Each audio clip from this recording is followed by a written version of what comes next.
काम में मन लगना जरूरी क्यों है, पहले इसे जानते हैं। साथ ही में हम ये भी जानेंगे कि कौन से कामों में हमारा मन लगता नहीं है। उसके बाद मैं आपके साथ कुछ टिप्स शेयर करूंगी जो आपको हेल्प करेंगी काम में मन लगाने के लिए। तो पहली बात, काम में मन लगाना जरूरी क्यों है। सी, जो भी आपके गोल्स हैं, आपके टारगेट हैं, उनको अचीव करने के लिए आपको काम करना पड़ेगा। अगर आपको रिजल्ट्स चाहिए, आपको एक्शन लेना पड़ेगा। ठीक है, अगर आप काम नहीं करोगे उससे क्या होना है, आप फेल हो जाओगे, अपने गोल को, टारगेट को अचीव नहीं कर पाओगे। इसीलिए हमारे लिए क्या होता है, काम करना जरूरी होता है। अब कौन से कामों में हमारा मन लगता नहीं है, दो तरीके के काम होते हैं। पहले एक तो काम होते हैं कि जो हमें पता ही है कि करने ही है, अब उसमें मन आपका हो चाहे ना हो, आपने वो काम करने ही है।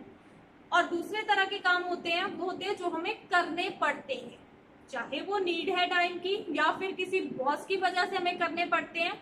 बट जो काम हमें करने पड़ते हैं ना, अक्सर उन्हीं कामों में हमारा मन नहीं लगता है। So hello to all beautiful people, here Rajvi this side. Welcome to this channel Personality Development with Rajvi। आज की इस वीडियो में मैं आपके साथ कुछ टिप्स शेयर करूंगी जो आपको बहुत ही ज्यादा हेल्प करेगी काम में मन लगाने के लिए, वर्क पे कंसंट्रेट करने के लिए। चलिए जानते हैं। पहला है चेंज योर टाइम टेबल। ये मैं हमेशा ही बोलती हूँ आपको कि टाइम टेबल बनाना चाहिए। आपको काम करने से पहले टाइम टेबल के अकॉर्डिंग काम करना चाहिए, क्योंकि जब हम टाइम टेबल के अकॉर्डिंग काम करते हैं ना, हमारा सारा टाइम जो है काम में बढ़ जाता है। हमारे पास स्टेप्स आ जाते हैं, हमारे दिमाग को क्लैरिटी हो जाती है, उन स्टेप्स को हम फॉलो करते जाते हैं, हमारा सारा काम जो है वो टाइम पे हो जाता है। बट अब मैं आपको क्या बोल रही हूँ कि आपने टाइम टेबल चेंज करना है अपना। क्यों, इसका कारण क्या है। अगर आपका सेम टाइम टेबल रहता है हर रोज ही, आपको लगता है कि चीजें रिपीटेड बेसिस पे हो रही है, तो दिमाग में क्या है, वो बोरिंगनेस ही आ जाती है कि सेम टाइम पे सेम काम हर रोज करना, वो बोरिंगनेस ही ना आए। इसके लिए जरूरी है कि आप टाइम टेबल जो है चेंज करके देखें, आपका इससे काम में मन लगेगा।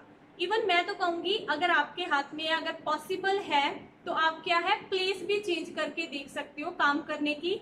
ये भी चीज जो है काफी इफेक्ट करती है। तो इस एक चीज को आपने ट्राई करके देखना है। साथ ही में अगर आप स्टूडेंट हैं तो टाइम टेबल अच्छा कैसा होना चाहिए, like kind of perfect time table कैसे बनाया जाता है, तो इससे रिलेटेड ऑलरेडी वीडियो बन चुकी है। ऊपर आई बटन में आपको लिंक मिल जाएगा, आप उस वीडियो को वहां से देख सकते हैं। सेकेंड थिंग इज कि अपनी हॉबी को वक्त दें। जो भी आपकी हॉबी है, जो भी आपको काम पसंद है, उसे आपने वक्त देना है। जब हम बहुत ही ज्यादा वर्कहोलिक हो जाते हैं ना, अपनी हॉबी को वक्त नहीं देते हैं, जो काम आपको पसंद है वो नहीं करते हैं, तब हमें क्या लगता है कि हमारी लाइफ जो है बहुत ही टायर्ड सी हो है, वो बेकार सी है, हम अपनी लाइफ दूसरों के लिए जी रहे हैं, which is not a good thing, right. हमें ये थॉट्स नहीं आने चाहिए। आपने क्या है, अपनी हॉबी को जो है वक्त देना है, चाहे 10-15 मिनट ही सही, बट रोज आपने वो काम करना है जो काम आपको पसंद है। आपकी हॉबी कुछ भी हो सकती है, सिंगिंग, डांसिंग, कुकिंग, गार्डनिंग, या फिर अपने पेट के साथ वक्त बिताना, पार्क में जाना, अपने फ्रेंड से मिलना, it could be anything. But जो भी आपकी हॉबी है, आपने हर रोज उसे 10-15 मिनट जरूर देने। Third thing is find reason. आपने कारण ढूंढना है कि क्यों आपका उस काम में मन नहीं लग रहा। कोई ना कोई कारण इसका जरूर होगा। या तो आपके ऊपर स्ट्रेस बहुत है, या फिर आपको एंजॉय करने के लिए टाइम नहीं मिलता, या फिर आपका काम कुछ ऐसा है जो आपको पसंद नहीं है, या फिर आपके ऊपर काम ही बहुत दिया जाता है आपको।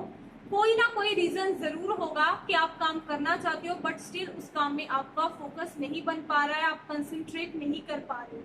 वो रीजन आपने ढूंढना है, और वो रीजन आप ही ढूंढ सकते हैं, कोई आपको ये आकर नहीं बता सकता, क्योंकि हर एक की अपनी लाइफ होती है, अपना शेड्यूल होता है, उस हिसाब से काम होता है।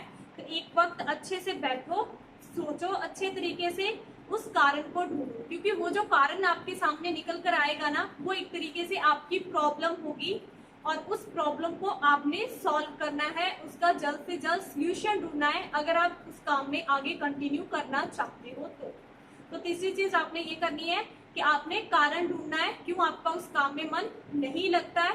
ये एक तरीके से आपका टास्क है। Next thing is stop procrastination. Procrastination क्या होता है, टालम टोल करना। अक्सर कुछ लोगों की आदत होती है, वो काम का ना टालम टोल बहुत करते हैं। लाइक उनके पास काम पड़ा होता है, कल कर लेंगे, परसों कर लेंगे, फिर कर लेंगे। जब भी उनके सामने काम होता है, वैसे उनके पास वक्त होता है तब वेले बैठे रहेंगे। तो प्रोक्रेस्टिनेशन आपने करना छोड़ना है, बिकॉज प्रोक्रेस्टिनेशन इज समथिंग जो आपके फ्लो को खराब करता है, इंटरेस्ट को खराब करता है, कंसिस्टेंसी को खराब करता है।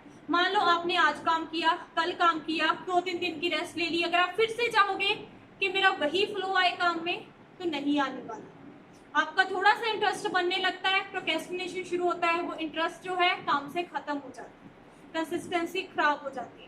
तो ये चीज बहुत इंपॉर्टेंट है कि आप प्रोक्रेस्टिनेशन ना करें। अगर आप काम का टालम टोल करते रहते हो ना, काम बहुत ज्यादा आपके सामने जमा हो जाता है करने के लिए, आपको लगता है ये भी करना है, ये भी करना है, ये भी करना है। ज्यादा काम देखकर वैसे ही आलस आती है, दिमाग पे फालतू का स्ट्रेस रहता है, काम में मन लगेगा कहाँ से, राइट? तो आपने क्या है, प्रोक्रेस्टिनेशन को अवॉइड करना है। नेक्स्ट चीज जो मैं आपको सजेस्ट करूंगी इट इज कि आपने एक टाइम के ऊपर एक ही काम करना है।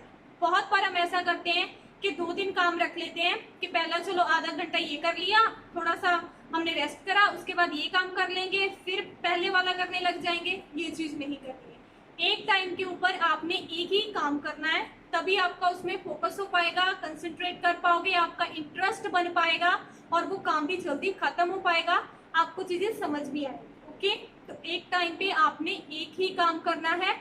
सिंपल है, टू डू लिस्ट बना लो, 3-4 काम, 5-6 जितने भी आपके काम है ना, सारे लिख लेने हैं। ठीक है, पहला हो गया, दूसरा हो गया, तीसरा हो गया। एक काम के बाद दूसरा काम करना है, दूसरे के बाद तीसरा करना है। एक टाइम पे एक ही काम करना है। एंड साथ ही में नेक्स्ट चीज जो मैं आपको सजेस्ट करूंगी, and the last one is कि अगर काम आपको ही करना है तो फिर आप खुशी खुशी क्यों कर लो। अब आपको पता है कि ये काम मुझे करना ही पड़ेगा, ये नीड ही है, करना ही पड़ेगा, मतलब और कोई ऑप्शन ही नहीं है, कोई चॉइस ही नहीं है। तो फिर ऐसे दुखी होकर रोकर करने से अच्छा है कि आप खुशी खुशी कर लो। कोशिश करो उसे आप इंजॉय कर पाओ, अच्छे से उसमें हैप्पीनेस ढूंढ पाओ। ओके, सो ये लास्ट चीज थी, ये आई गेस आपको बहुत हेल्प करेगी। जो भी काम आपको लगता है ना कि आपको ही करने पड़ने हैं एट द एंड, उन्हें आप खुशी खुशी कर लो, अच्छे से हो जाएगा, आराम से, स्ट्रेस भी नहीं आएगा। So that's all for today guys. यही थी आज की वीडियो जिसमें मैंने आपके साथ कुछ टिप्स शेयर करी हैं जो आपको बहुत हेल्प करेंगी अपने काम में मन लगाने के लिए, वर्क के ऊपर कंसंट्रेट करने के लिए, पर्सनैलिटी डेवलपमेंट से रिलेटेड और वीडियोस देखने के लिए click on subscribe and press the bell icon. Thank you so much for watching this video and I will see you in the next.